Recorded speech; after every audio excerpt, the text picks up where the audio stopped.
Today's topic is the tips for handling your hand arthritis. This event is hosted by Momij, JSS, and Yee Hong Centre. So there are some rules for today's webinar. The session, will be recorded. Just let you know. If you don't want to show your face, you can just, to turn the camera off. And during the session, please refrain from recording and taking photos of other people, during the session. So if you would like to get a copy of this presentation, we'll get the permission from our guest speaker and we will send you the copy. We would like you to keep, muted during the presentation until the Q&A session. So we'll let you know, you can, turn your mic on so we can, have interaction with our guest speakers for any questions. You can also put your notes or any comments or questions in the chat box during the presentation. So during the Q&A session, please raise your hand for your comments and questions. And you can unmute yourself when you are called. The questions, received or chat will be taken at the Q&A time. Yeah, okay. That's our housekeeping rules. Today's event, is organized by the following organizations. The hosting organization, first one is Momij. Hi, good afternoon, everyone. My name is Marinelle, and I'm the program worker at Momij Healthcare Society. So Momij, it's a nonprofit supportive housing in Scarborough, and we serve both seniors and caregivers in English and Japanese. We have virtual and in-person programming for our seniors and caregivers as well in GTA and also here at Momij. We have a program, we call it Seniors IT and Beyond Project. So that's consultation on IT devices for seniors. So if you need help with your devices like laptops, computers, cell phones, we can definitely help you with that. It's booking based. And for that is every Tuesday and Friday. We also have our Toriichi Bento fundraising. It's $15. If you want to get a bento, just order by August 11, and the pickup is at August 16. And we're gonna do Momij yard sale as well. So this is also fundraising. It's August 26, and that's gonna be 9 a.m. to 1 p.m. Thank you, Angela. Thank you, Marina. Next is Japanese Social Services, Rumiko. Thank you, Angela. So my name is Rumiko from Japanese Social Services. So Japanese Social Services is a non-profit agency that provides counseling and programs in both English and Japanese. You can reach us by phone or email, as you can see on the screen. And we offer various programs available online or hybrid. For this month, August 16th, we have a craft club online. And there is no singing club in August, but it will resume in September, and it will be held both online and in person. And Easy Senior Yoga Trial 15 will start from September 15th. So if anyone interested, please visit our website for more information. Thank you. Thank you, Rumiko. Okay, my name is Angela. I'm the social worker from Yee Hong Centre for Geriatric Care. So Yee Hong is a nonprofit organization, provide community services and also long-term care homes and also hospice. We provide language and cultural-specific services to the seniors. If you would like to know more about our services, you can go to our website on the screen, and also you can call our information and referral hotline for more information. Thanks. So next we'll have our guest speaker, Tara Stier, the occupational therapist from Arthritis Society. Let's have you, Tara. Wonderful. Thank you so much for having me, everybody. I'm going to go ahead and share my screen now, and we'll start from the beginning. So as Angela said, I'm Tara, and I'm an occupational therapist from the Arthritis Society. Where I fall under in our large mission is under information and support. So we aim to engage as many Canadians, and specifically our program is within Ontario, to reduce the impact of arthritis. And our program itself is called AREP, which stands for Arthritis Rehabilitation and Education Program. We're funded by the Ontario Health, and there is no charge to access our services as long as we have a Ontario Health card. And we'll talk more at the end about accessing our services and what that would look like. So this is the agenda for today. We're going to start with talking a bit about disease education. We'll be addressing how to manage the pain and the stiffness that comes with the arthritis.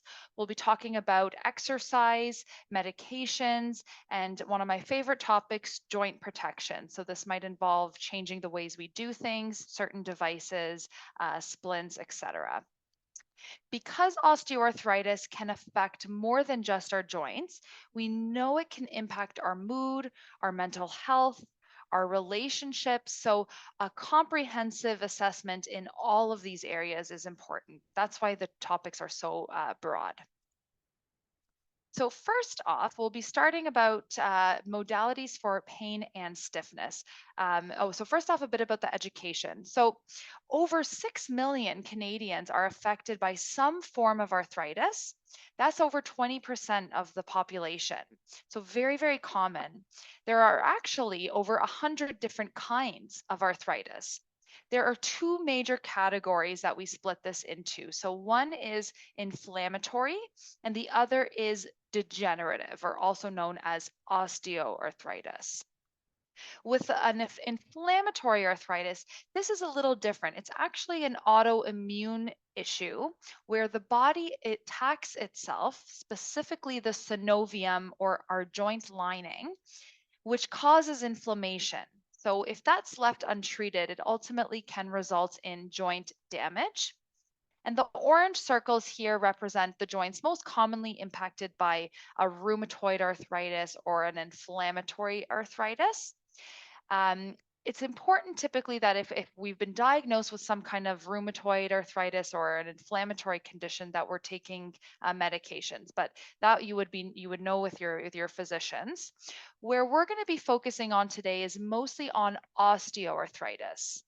So the circles in the blue represent the joints most commonly impacted. So shoulders, upper spine, lower back, hips, knees, the big toe, and then thumbs and some of these smaller hand joints here. And so we'll be talking about this now. So we'll first learn a little bit about the anatomy of a joint and how osteoarthritis changes it. So if we look at the joint on the left here, this would be a healthy joint. We can see this very nice pink color here. It's got a nice smooth shape, it's contoured, and this allows the joint to bend effortlessly and pain-free. You can see also there's lots of ligaments, capsules, tendons, and strong muscles, which also allow the joint to bend in proper alignment. In the osteoarthritis joint on the right, we can see there's been some changes. So first off, if you look at this pink part here, that cartilage that we see is a lot less thick. It's become more thin and it's a little roughened as well. We can also see there's some malalignment changes because of the uneven change in the joint shape, which can also affect how those ligaments, tendons, muscles are held in place. The shape of the joint changes because of extra bony growths called osteophytes, and the contours are altered, affecting how much the joint can bend and straighten, and it can cause limitations of motion in our hands and affect our hand function. So if we think about this process, the cartilage is thinning, we actually get extra bony growth. So if you see, on some of your tip joints or the middle joints, if they're a little knobby looking, maybe even a bit crooked, this is the process that's happening to our hands. So let's take a closer look here. We can see that in this red circle here, this would be a joint affected by arthritis. So the cartilage has thinned and deposits are laid around the joint, making them larger and knobby, so to speak, versus the green joint here, which is the healthy joint, lots of space in between there.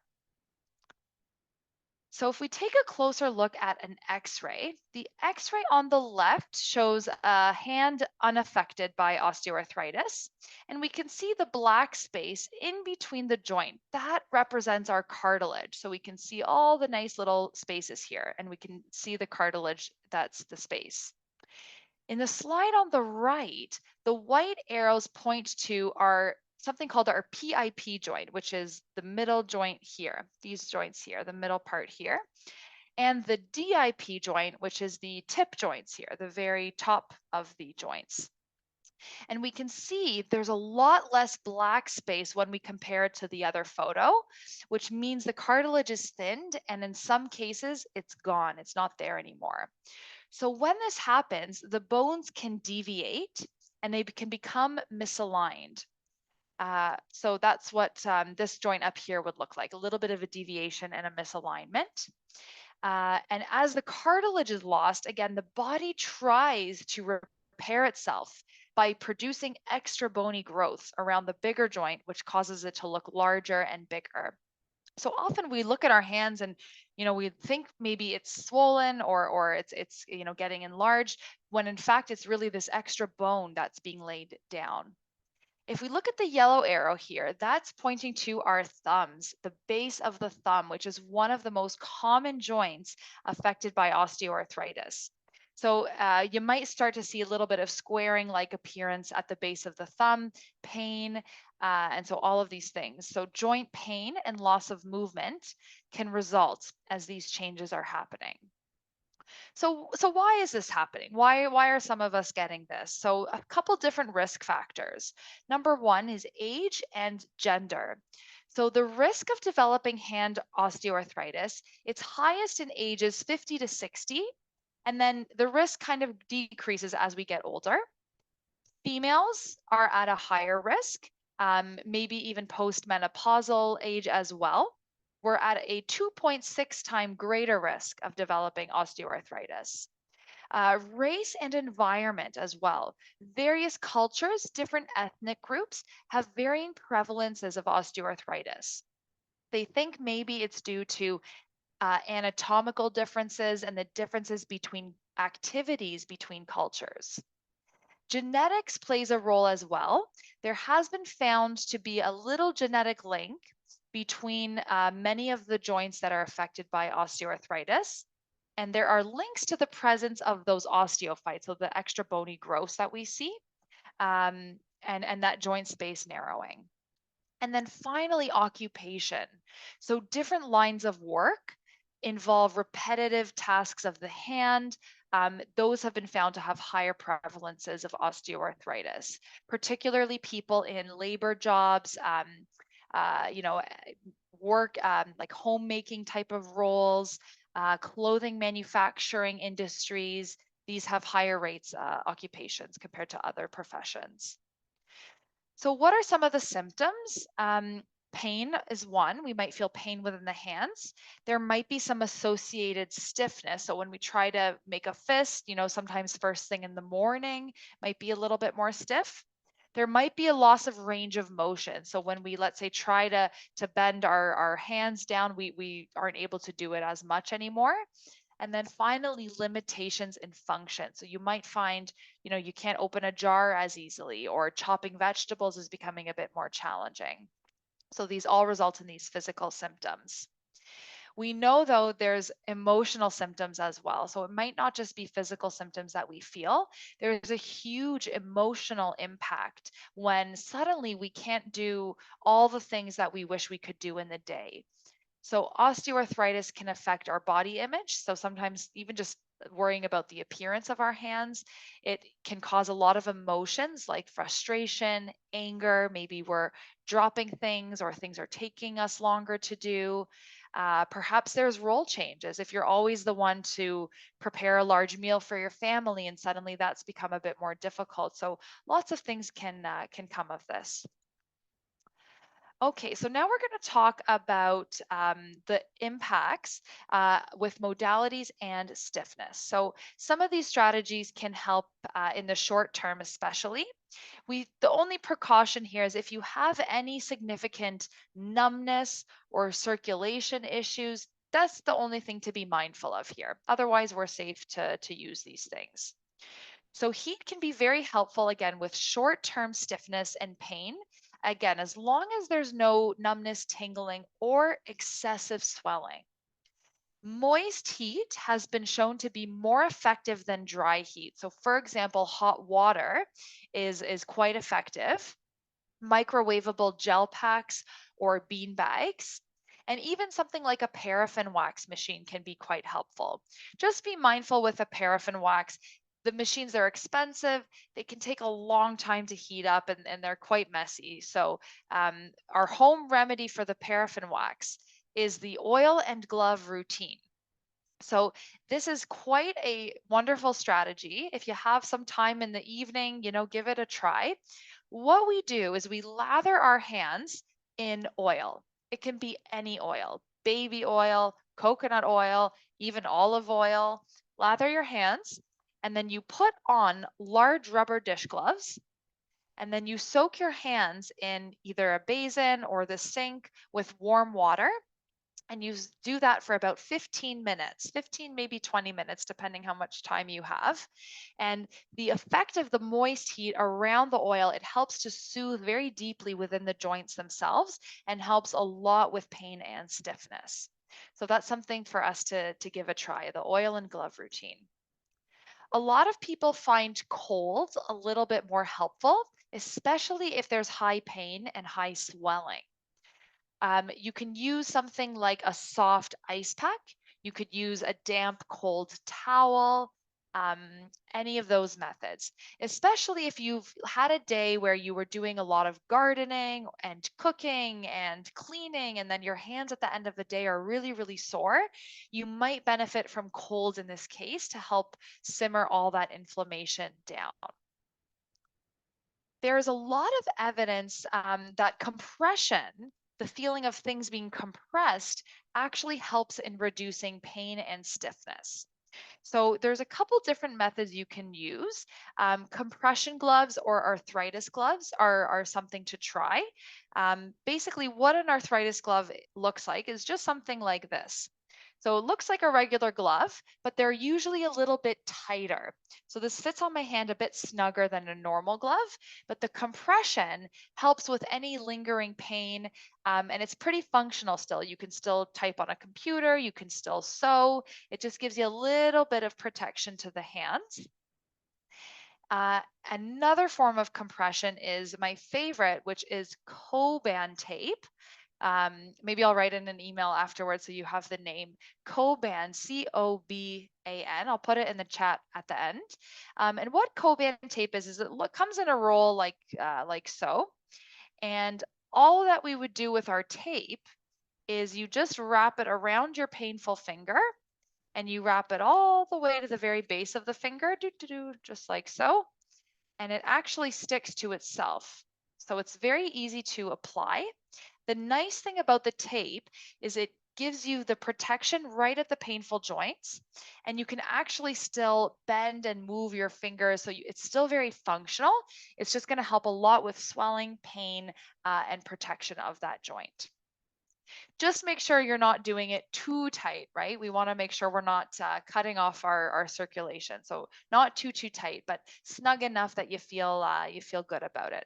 So a very cost-effective way of protecting those joints.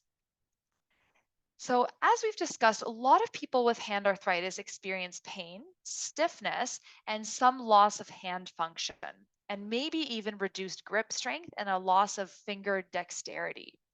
So these changes can affect how we perform our day-to-day activities. So recent research has shown that hand exercises can have a beneficial effect on pain and function, stiffness, and grip strength.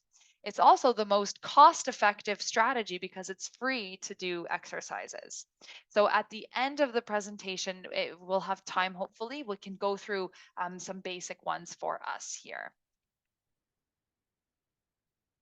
So there are two different kinds of exercises. One is range of motion. These are almost more important.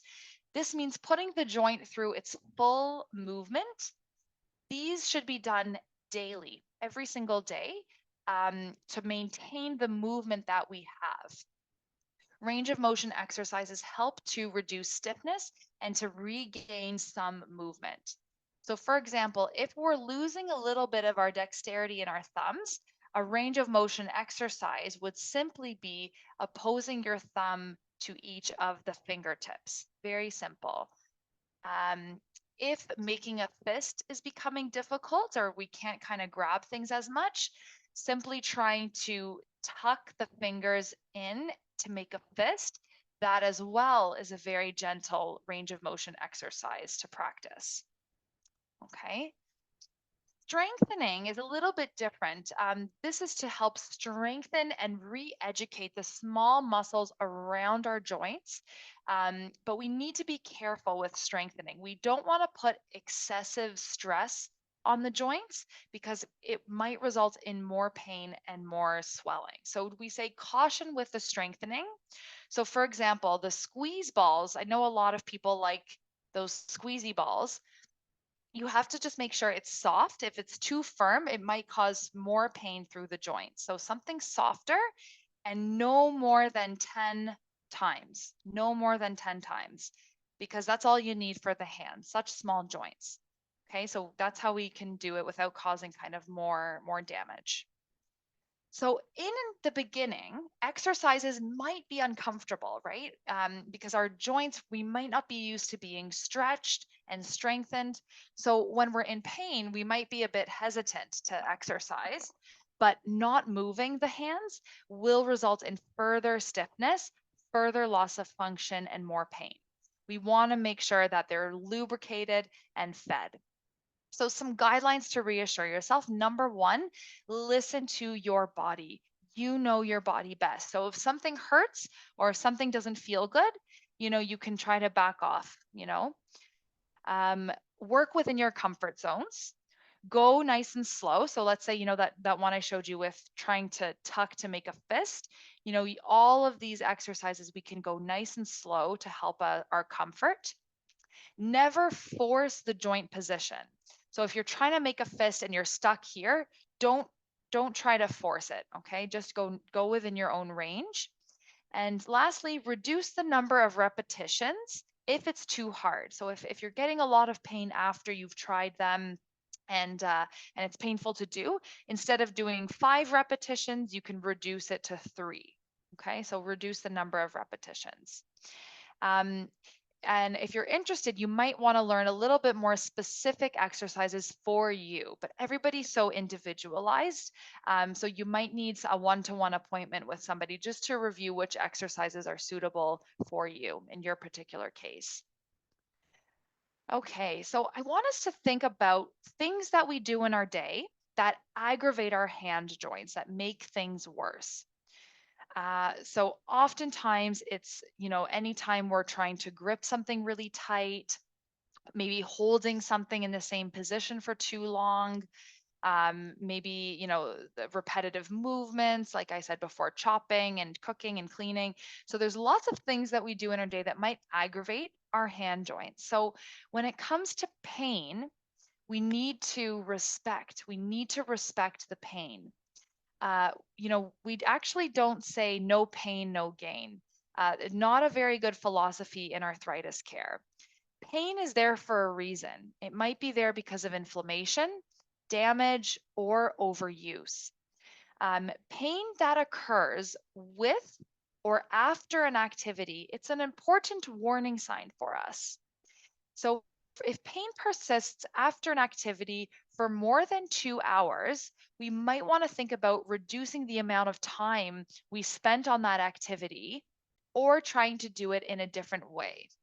So for example, let's say, let's take the example of sewing or crocheting or knitting, right? Very, very hand heavy, quite a lot of effort that it involves the hands. So if you're getting a lot of pain through that task or you can't do it anymore, consider just reducing the time spent. So instead of doing it for an hour, maybe you do it for 10, 20 minutes with a bit of a break, because that will allow you to complete the task just with less pain at the end of it. And we also want to consider working within our own lower pain tolerance times. So for example, some people are better in the morning, some people might be better in the evening. So try to get to know your body. Where are your sort of pain-free times that you can accomplish more during? And we don't want to ignore the pain, because ignoring the pain, unfortunately, will only lead to further pain. So we like to use a pain scale. 0 is no pain at all. 5 would be kind of moderate pain, and then 10 is like worst pain ever. So just start to monitor your own pain, and you want to be working within 0 to 5, 0 to 5 pain level. So if it's creeping up to a 10 out of 10 pain, we want to think about dialing it back. Okay, very briefly on medications. A lot of people ask, what can I do but medication wise? So, it's not the cure, unfortunately. It's not going to be the gold ticket here. It could help decrease pain in the short term, but unfortunately, it doesn't do anything long term to slow that damage, to slow that course of the osteoarthritis. So if we're using any kind of anti-inflammatories or topical anti-inflammatories, they're a bit more preferable to taking a pill. So topical things like creams, a bit safer than taking pill forms. And it's important to discuss any over-the-counter medications with your physician. Use of pain medications, it kind of might cover up or mask some of the symptoms, but it might limit our own ability to determine if a specific task might be causing that pain or increasing the pain. What's interesting is many people find that using exercises and joint protection strategies more helpful in reducing their pain, and ultimately eliminated the need for people to take medications. So it might be something to consider, but all of this medication would be to discuss with your physicians. Okay, joint protection. So current research shows that joint protection, and we'll talk about what that means, is an effective and cost-effective way to manage osteoarthritis pain. So this involves increasing our own knowledge on how to reduce strain on the affected joints.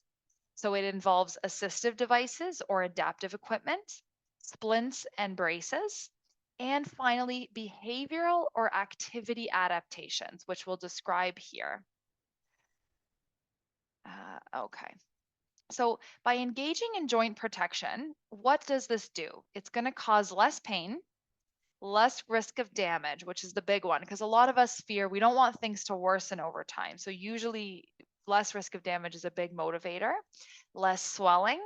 Activities are a bit easier for us to do, and we might have more energy because the activities are easier to do. So very interesting. This is a perfect example of joint protection. Because of the anatomy of the thumb joint at the base of the thumb, when you pinch to the side of the finger, to an index finger, pinching with 1 pound of pressure causes 12 times the force at the base of the thumb, which again is one of the most commonly affected joints in arthritis. So every time we do a pinch motion, whatever it is that we're pinching is 12 extra pounds of pressure on the thumb. So we can understand how an already damaged thumb might be further impacted. So much of how we use our hand in day-to-day activities, it does require pinching. So it's important to learn to retrain ourselves to pinch properly and to minimize that lateral pinch grip. So we can see this image here. It shows if we can try to pinch in an O position, so having our thumb a little bit wider, it's going to position the thumb in a better anatomical position, which will be safer. So a perfect simple example, let's say, we're picking up a pen or we're picking up something that we've dropped on the floor.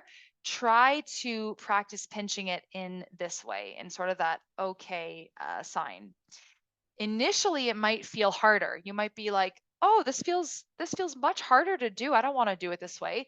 But over time, it's going to strengthen those important thumb muscles and reduce the strain on that thumb. So try whenever you pick something up, just sort of think in your head about doing it with this O or C shape.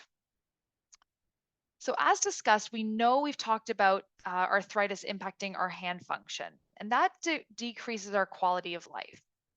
So even if we're not experiencing any hand issues, start to see these strategies as a way to reduce unnecessary forces now so you can get ahead of it early. So we'll talk about changing the method and how we do something, using devices, and then finally using splints or braces. So key message here is don't wait until you can't do it anymore. See method changes and devices as tools to enable your independence with the least amount of negative impact on your joints. Because a lot of people sort of say, I'll just wait till I can't do it anymore. But we want to, again, get ahead of it early. So simple strategy, using two hands. So using both hands decreases the gravity and the holding force for prolonged periods of time, and it helps to distribute force evenly. So perfect example here, if we're taking something off of the stove, and most of us we're kind of quick, we're in a rush, we'll just lift it with one hand. But again, a lot of strain and stress on the fingers and the thumb. So take that extra second, get an oven mitt, lift with two hands. When you're taking something or putting something in the oven, always try to use two hands. We also want to think about avoiding strong grip or pinching for too long. So let's say you love to read and you're spending, lots of time holding a book like so. That's a lot of pressure for the hands and the thumbs to have to hold for so long. So consider you either get a book holder, something to hold your book, or could you stack up a bunch of pillows so that you can lay the book open flat with your hands. So we don't want to hold, we want to lay the book flat. And then finally, in our population, we use our phones a lot. So we're doing this a lot in the day, doing a lot of texting, writing, games on our phones. So this, again, a lot of hard motion for the thumbs. So could we get something to help us hold it or lay it down so we don't need to hold it at all? Okay. We want to think about avoiding excessive heavy lifting. So it's if we're lifting constantly, always moving things, this is another way that we can protect our joints. So could we consider sliding objects? So could we slide a pot across the counter to the sink rather than carrying it? Or if we can't carry a pot of water that's super heavy, could we just bring the water to the pot with a lightweight pitcher? You get more steps in that way, but bringing the water to the pot instead of holding it. Pushing rather than pulling is easier on the body. So it's tough because most of our grocery carts that we use, we're pulling. It's behind us that we're pulling. So if you can ever look for a grocery cart or a laundry cart that is a push capability, it's a bit easier on the body. And then anything that has wheels helps to reduce the need to carry or lift heavy items. Larger joints can take more of a load than our smaller joints. So we want to avoid using our fingers for heavy activities if we can. So for example, when you're carrying a purse, or a bag, a grocery bag, instead of carrying it with our hands, could we put it on our shoulder? Could we carry it on our forearm? So as these ladies are doing, they're practicing joint protection. She's got this on her shoulder and on her arm. When we're pushing a door open, for example, we often just push it open and it slams our hands. So could we think about pushing a door open with our arm or even our back? When we're opening up a jar, using the heel of your hand, so using more of this part to open versus having to strain our hands this way to open it up. So again, bigger joints there. And let's say too, another example is when we're trying to get up from a chair. So after this presentation, sitting for an hour, you're going to be stiff. You're going to try to sit up from a chair. We're often going to use our hands. So be mindful. We don't want to push with our knuckles. We have to sort of think about being gentle with the hands when we get up from a seated position as well. Learning to hold things differently is important. We don't want to grip very tight. So think about building up your grips. Non-slippery objects are easier to hold than slippery ones. So we could think about getting pen grips. If we do a lot of writing and it's becoming a bit difficult, we could get a pen grip that just helps build up that handle a little bit to facilitate that O position. If turning a doorknob is a bit difficult, we could get something like a non-slip doorknob to help turn it. And a rubber grip, of course, makes this a little bit easier to turn. So anytime we have rubber grips, elastic bands, this can help. A lever reduces the amount of force needed to do a job. So jar keys are wonderful. So what this person's using here is something called a jar key. It's just a little device and it pops the air open from your metal jar. So like your pickles, your pasta sauces, that's a really nice thing. And if you can see on the bottom, this blue thing, it's called Dysum. So it's a non-slip grip that also can help make it a lot easier to open jars. If turning your key in the door is hard because of that pinch grip, you could get a key extender. So you could see here, this would be easier to hold and easier to turn. Again, larger grips, think wide handled, bigger grips, bigger spoons. So sometimes it's a trip to the shopping stores and looking for newer devices that have a bit more ergonomics to them, things that are a little bit more user friendly. So larger spoons, wider handled gardening devices. Avoiding prolonged holdings, what I was saying earlier. So we want to not keep our joints in the same position for too long because it'll increase tension on the joints. So change positions often, stretch often. So example with your iPad, right? We don't want to have to hold it for so long. So either we can get an iPad holder or we can just lay it flat. This was my example with the book earlier.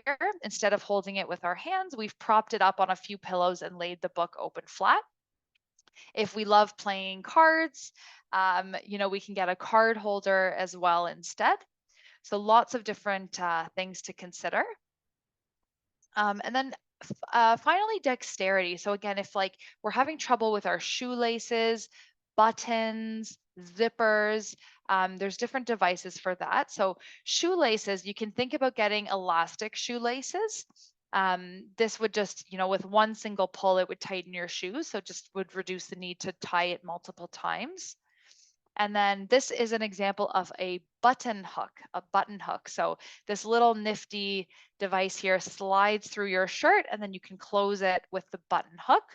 And on the other end is something called a zipper pull. So helps to zip up your sweater, jacket, etc. And then battery or electric operated devices. So again, let's say we're in a tricky situation where, you live alone, you're having a lot of trouble with the jars. You can get an electric jar opener or electric can openers, or make use of chopping devices. There's lots on the market right now of magic bullets, food processors, different chopping devices that eliminates the need to do a lot of the chopping and cutting. Okay, and I believe splints is our final topic. So splints are another form of joint protection. Certain thumb splints may help managing pain while performing your daily activities. And there are different ones which support different combinations of joints. So it's helpful sometimes to speak to a therapist for which type of splint would be the best in your particular situation. And as you can see, there are splints which provide support to just one joint, some that do wrist and thumb, so lots of variety. And usually they're meant to be worn during activity, so during stressful or painful tasks to protect the joint, to help stabilize it so it's in a good position and ultimately reduce pain. In some cases, finger splints might be used for managing pain and compensating for a malalignment or a deformity. Unfortunately, once we have a deformity, it's there. It's not ever going to go back, but sometimes these splints might help to stabilize the joint from getting worse. So again, when considering splinting options, it's an individualized decision. It's not always appropriate for everyone, so it might be worth discussing with a therapist. And then finally, this is just a fun kind of fun quote. If you always do what you always did, you will always get what you always got, and you will always feel how you always felt. So we spoke a lot today about rethinking how we do things, adding in devices, changing the method. So behavior change is difficult. It's not easy to start something new. So see these, take a few things from this presentation, see it as a way to try and incorporate something in your day-to-day. If you need ever more information, if you go to the website arthritis.ca, it has an extensive amount of information, new research, new advocacies that they are involved with to help you live better. And they also have lots of online learning modules. So if you want a specific topic that's interesting to you, maybe diet or eating or sleep or pain, they've got a topic and a module almost on anything. So you can take yourself through at your own pace, which might be nice. And then this obviously is a short introduction to many different strategies. So if you needed more on, let's say, the foot arthritis or more on sleep, this is the main number to call. And I'll supply the presentation at the end of today so you guys can have that number. And again, it's anybody can self-refer. You don't need a doctor's referral. Anybody can call as long as you have an Ontario health card and a diagnosis of arthritis. And you can speak to any of our therapists for help.